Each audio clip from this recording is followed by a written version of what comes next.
Bonjour tout le monde. Je vais vous faire un petit résumé pour mettre à jour tous ceux qui étaient absents à la rencontre du 14 mai concernant la plateforme lumi.éducation. Il semblerait qu'il y a des changements qui malheureusement amènent la plateforme vers une transition vers plus de modules payants sur la plateforme. Ce qu'on a remarqué en se connectant, c'est que le menu de gauche n'est plus là et que parmi les options, l'option des activités qui ont été mises en disponibilité publique ne sont plus accessibles.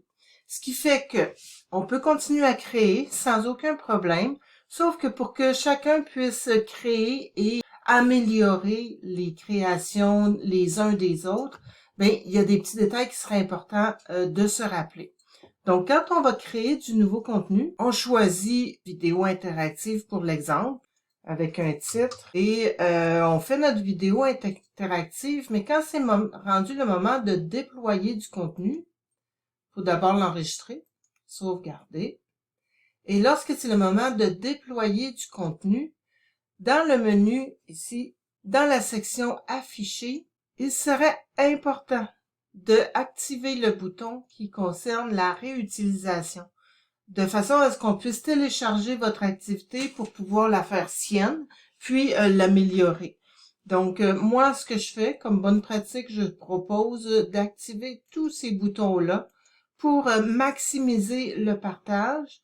Puis, dans le comportement, je suggère aussi d'activer le bouton d'enregistrement de l'état de l'utilisateur afin que chacun qui s'arrête au milieu d'une activité puisse la reprendre là où il a quitté. Reste à sauvegarder l'activité et quand on déploie le contenu, là, on a accès dans le petit crayon ou dans les rapports ici, là, on a accès aux liens et au code QR qu'on peut partager. Maintenant, où est-ce qu'on partage? Vous connaissez le Padlet de la formation. Deux endroits où on peut partager. Gabrielle, hier, elle a créé une colonne pour les productions des participants. Ben, Christine, ici, par exemple, elle a déposé son lien en partage, sauf que elle n'a pas terminé son activité. Ça fait que son activité, elle va continuer de s'améliorer au fur et à mesure qu'elle va travailler. Ben, le lien reste fonctionnel tant et aussi longtemps que c'est le même auteur qui modifie.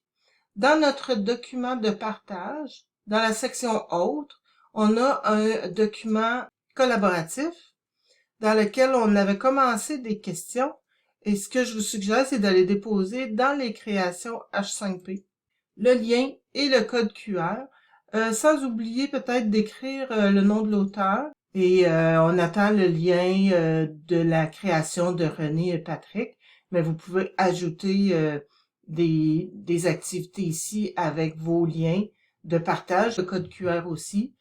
Maintenant, pourquoi je vous ai dit d'activer tous les petits boutons dans les paramètres? C'est que quand on va voir, par exemple, l'activité de Christine ici, Christine nous a partagé une vidéo interactive avec plusieurs questions à l'intérieur. Et moi, je peux, si je veux la modifier, l'adapter à mon enseignement, l'adapter à mon langage, par exemple, ben c'est le bouton réutiliser ici qui me permet de télécharger l'activité. Je la télécharge en format H5P. Ensuite, quand je vais dans ma plateforme à moi, je peux ici télécharger du contenu à partir de ce que j'ai dans mes fichiers. Donc, je peux ici déposer ou sélectionner un fichier. En cliquant ici, je peux aller rechercher mon activité H5P d'aujourd'hui. Et là, dans mon contenu, je vais retrouver l'activité de Christine que je pourrais à mon tour modifier.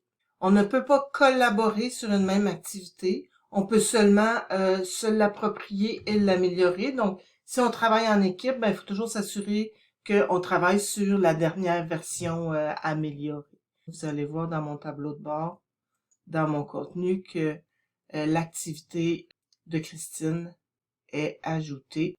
Donc, c'est le résumé de la rencontre. On va faire une prochaine rencontre le 28, une prochaine et dernière rencontre le 28 mai prochain. Donc, au plaisir de vous voir et probablement qu'on va discuter de comment on va articuler ça pour la suite l'année prochaine. À bientôt!